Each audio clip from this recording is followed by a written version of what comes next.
Fuji video. I need to create a Fuji fanboy puppet, except it will just look like a normal person and act like a normal person, because unlike Sony, they're actually normal people. Never buy a camera from a company that makes PlayStations and TV sets, right? Comparing the Fuji X-PRO2 and the Fuji X-T1. I recently saw a video that just came out, comparing the Fuji X-T1 and the Fuji X-PRO2, and it had a really nasty error in it, and the cameras were not owned by the person that was reviewing them. See, my idea is that someone comes up to a photo booth and like spends like 40 minutes comparing two cameras that they don't own. You know, I think, I think that's not really a good review. See, I own these. Actually, I own a couple of these too. So I think my review is more intelligent and more well-rounded because I actually own them. I noticed in the video that the person said that the viewfinder on the X-PRO2 was bigger. I was like, what? What? What? No. No. No. Even Helen Keller could tell you simply by feel that the viewfinder, I'm not talking about the magnification, I'm talking about the eye relief. In other words, like looking through a toilet paper tube as opposed to like looking through a porthole in a ship. Even Helen Keller could tell you that this is a bigger porthole, if you will, better eye relief than this. Why did this person make a video review? Because they don't own it, Why would they make a video review saying that this is a bigger viewfinder than this? Yeah, no. No. That's inaccurate. Anyway, the X-PRO2 has a dual card slot, which is always a wonder. Oh my God, even Sony doesn't have a dual card slot. Hooray! And Bay 1 is strictly for recording movies. Not strictly, but it records movies only there. It records pictures to both card slots. You can use it like any Nikon camera, either for a backup. In other words, it'll make it a redundant copy immediately to the second card, or you can use it set for overflow, which means when card 1's full, then card 2 starts to fill up. So that's awesome. Video is better on the X-PRO2. One thing that was not mentioned is that obviously native microphones on any camera are not awesome, and you should use an external microphone, which I do use. But the audio, the native audio on the Fuji X-PRO2 is mucho bueno, much better. Yeah, I know, I don't speak Spanish, right? By the way, both of these use a pissy little connector for audio. Every little audio microphone jobby, which let me grab over here, uses a 3.5mm connector. This is the industry standard. And Fuji went with a 2.5mm. Lame. But all you have to do is buy one of these little $1 adapters, which goes from 3.5mm, 3.5mm to 2.5mm male. And this will let you record. What you do is you just stick this little sucker right on. Yeah. And then you stick it in the hole of your Fuji. Stick it right in the hole there. Yeah, stick it in the hole. The video does look, people complain, well, Fuji's was never focused on a video. You're right, this is a photography camera. But the video actually out of the X-PRO2 at 1080p 60 is damn good.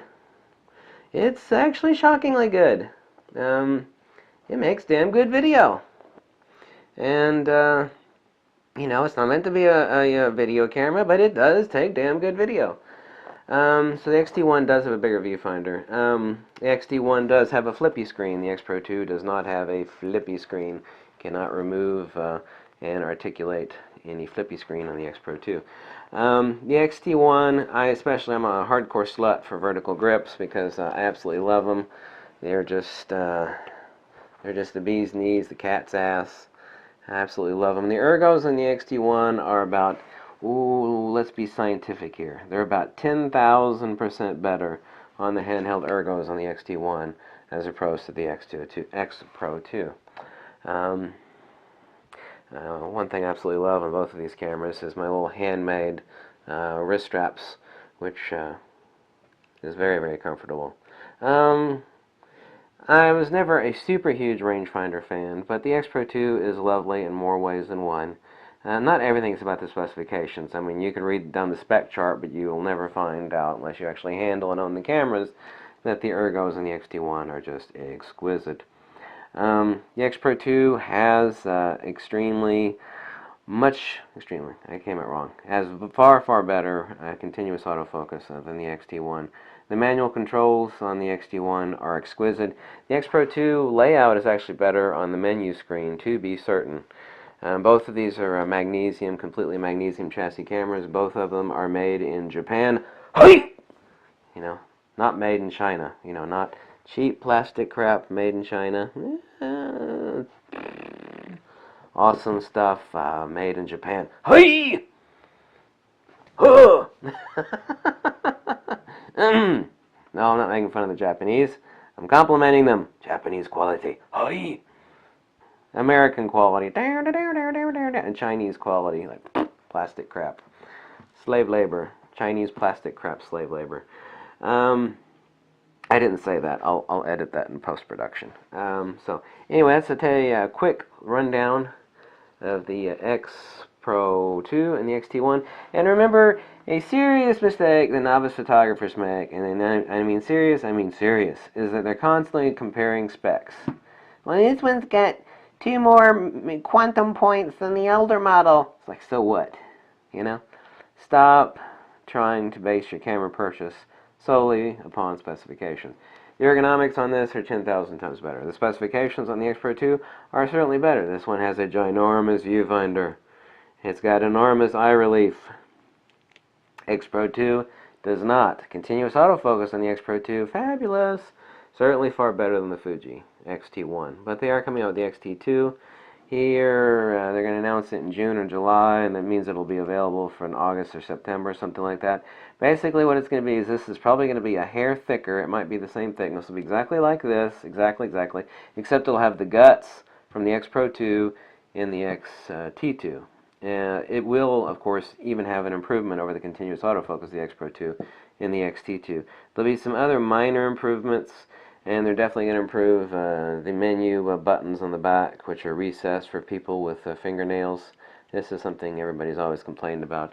That's an ergonomic feature that's actually superior on the X-PRO2, or these raised buttons on the back that you don't actually have to dig your fingernail in to reach, like on the X-T1 that everybody complained about. But both cameras are exquisite. I mean, I just love the piss snot out of the X-T1 and the X-PRO2. So my conclusion here is that instead of someone that like goes to a review booth for 40 minutes and plays with them and then moves on down the road, you know, that review I don't trust so much. The review I trust better is someone who actually owns the cameras and uses them. Yeah, someone who plays with them for 40 minutes at a booth versus someone that owns them and uses them. Messes with them on a daily basis. Yeah, that's probably a more complete review. Yeah. You know I'm right. You know I'm right. You can't deny it. You know I'm right. Yeah, the viewfinder on this is bigger than the X-T1.